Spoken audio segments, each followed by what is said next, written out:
Welcome to our Student Highlight Series. This program is a fireside chat where we invite you to slow down, listen deeply, and get to know the incredible students and leaders who are shaping the future of Native agriculture. Today, I get to introduce you to Bailey Tom. Bailey is a 2023 TAF Fellow dedicated to strengthening agriculture in her community. Bailey is a recent graduate of Texas A&M University, but during this interview, she was still working hard to graduate. We'll dive into her educational journey, the experiences she's had throughout her ag internships, and focus on how that's shaped her work today. With that, I'll turn it over to Bailey. My name is Bailey Tom. I'm Diné Navajo. I'm originally from New Mexico. I'm currently getting a Master in Ag Business degree at Texas A&M, focusing on agricultural finance and policy. What was it like growing up? Were you always connected to agriculture? Well, for me, I guess growing up on the reservation was both humbling and empowering. It taught me resilience. I remember, my childhood wasn't long ago, but I don't know how to explain it. I guess growing up in a reservation, my family, we had a plot of land, we had cattle, horses, sheep. I I don't like sheep at all. I guess that's just taking care of sheep growing up on the reservation. So I really fell in love with just horses and cattle. My dad, we had probably 30 head of cattle, and my dad would also plant corn and squash in the springtime, and we'd harvest them in the fall, close to fall. One of the big issues was probably water. Water was very scarce, and that taught me like how to, I guess, plan for the future. And I also attended the New Mexico Youth Ranch Management Camp in high school. So that kind of stirred me in agriculture even more. It made me more interested, especially the Youth Ranch Management Camp was in Cimarron, New Mexico. I had a great time there. I learned a lot. And before getting into agriculture, going to I was going to major in nursing, but I figured that I don't really like being around people and I like being around animals. So I switched my major from nursing to ag business, and I attended New Mexico State University. What has been your experience with higher education?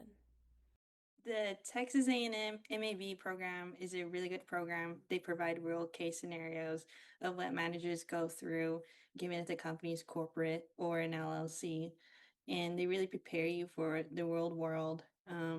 We have managers who come in and talk with students who were alumni of the program, and Texas A&M just overall has connections everywhere. Was there a key experience that really impacted your focus within your educational journey? Okay, so I spent some time in a feedlot. It was in Nebraska. It was a 9,000 head yard. I've learned a lot there, from animal health care to financial strategies and overall everything. It was a family feed yard, and they also own their own meat processing facility. So I got to experience some of that. And the internship was most of it was spending time at the feed yard, and some of it was professional development. We got to speak with veterinarians, and we got to tour one of the JBS meat processing, the big, large scale meat processing facilities. And it was wonderful. I wanted to experience the feedlot because I was wanting to open up a feedlot, not on the reservation, but near the reservation, because NAPI, Navajo Agriculture Products Industry, something like that. They had a feedlot on the reservation, and it was open for a while, and they closed it down, and now they just rent out the feedlot to non-tribal members who are backgrounding their cattle there. And I wanted to open a feedlot because Navajo ranchers have their own cattle that need to be background feedlot and processed. Well, growing up on a reservation, our local hometown, Gallup, New Mexico, that's where we do our grocery shopping, they would run out of meat. From a young age, I knew that we needed a local meat processing facility that will provide local options, and also that gives more trust for consumer because they know where their meat is coming from. And during my undergrad, I did a feasibility study, a small meat processing facility on a reservation. It'd be like good for everyone in that region area who wants to get their animals processed locally. That's one of my goals. What do you think about when you think of agriculture? I don't know. I guess so. For when I think of agriculture, I think about being around my brothers, my family. Agriculture, I think of cattle, water, pasture, horses, discipline, resilience, hard work, honesty, and well, I'm thinking from like a cow calf perspective right now.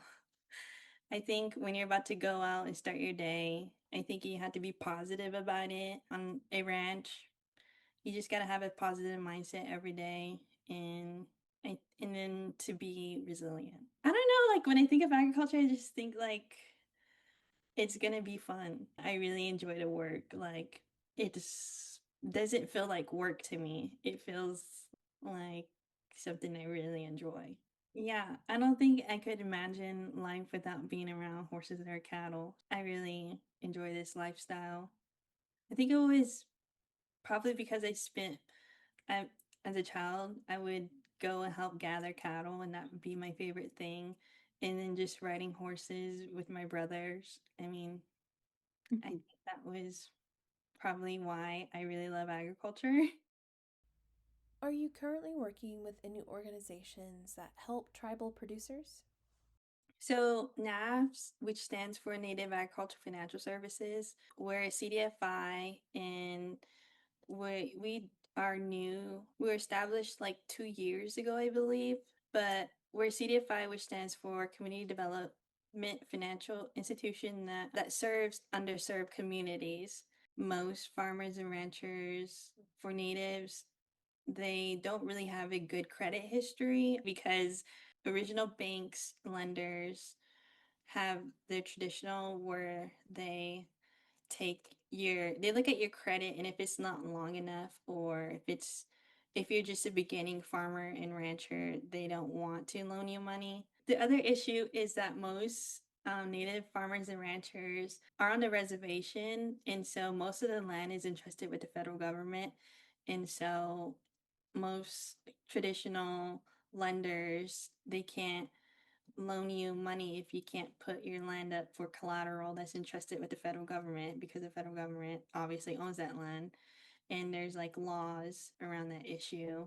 And so that's why most Native American farmers and ranchers cannot get loans from traditional banks and probably farm credits as well. So Native CDFIs are trying to overcome that issue, and Native CDFIs look more into than just looking at your credit history and traditional credit measurements. They also look at character, mostly soft skills, whether you're a trustful person, and um and so our mission is to be a trusted partner in providing capital to Native American farmers and ranchers, whether that be like loans for operating equipment or for an operating line, leasing real estate, whether it be short term loans or long term loans, depending on what you need. We could tailor loans for you given your exact situation.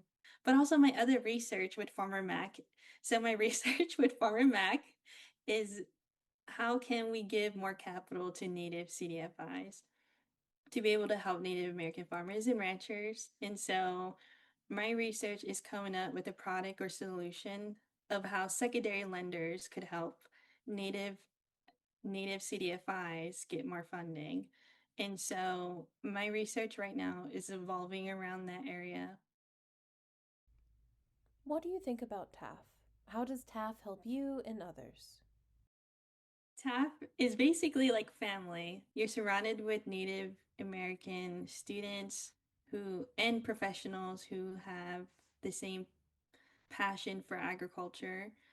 TAF provides financial support, professional development, and they're not just supportive financially, but also they're supportive professionally, personally, and yeah, that is how I would describe TAF. It's very welcoming. What's been your favorite activity at TAF so far, and what was it like? Would have to be the student retreats. The students retreats, I've made a couple of friends who are also fellows of the fellowship, and whenever we get together, it's always a wonderful experience. So for the Washington retreat, my favorite part was probably visiting the buffalo farm and also going rafting with my friends, and everyone at TAF is just wonderful. So the second retreat was in North Carolina, and I think my favorite part about that was learning about the Lumbee tribe and how they're not a federal recognized tribe and what their daily issues are. And so that made me more passionate in what I'm doing in my work for agriculture. And the third retreat was in Massachusetts. We visited a shellfish farm, which was my favorite thing, and eating fresh oysters. Do you have any last thoughts about TAF and how it's impacted you? TAF helps Native American students like me. Honestly, if it weren't for TAF, I probably wouldn't have gotten my master's in ag business just because I don't want to take on the student debt. And it's like a headache paying all that back. I hear horror stories of people still trying to pay off their debt and also trying to buy a house and just support their everyday living. So I'm very thankful for TAF in supporting me financially and professionally. They're a really good fellowship. And if anyone wants to apply, I would encourage you to apply. Even if you think you don't need it, but it's more than just financial support, it's networking. Starting with the dream of beef cattle to helping others find financial opportunities in agriculture, Bailey works hard to set others up for success. During this interview, we learned a lot more about the Native Agriculture Financial Services, the Native CDFI tailored for Native agriculturalists. And if you're interested in learning more about them, you can visit their website at nativeagfinance.org.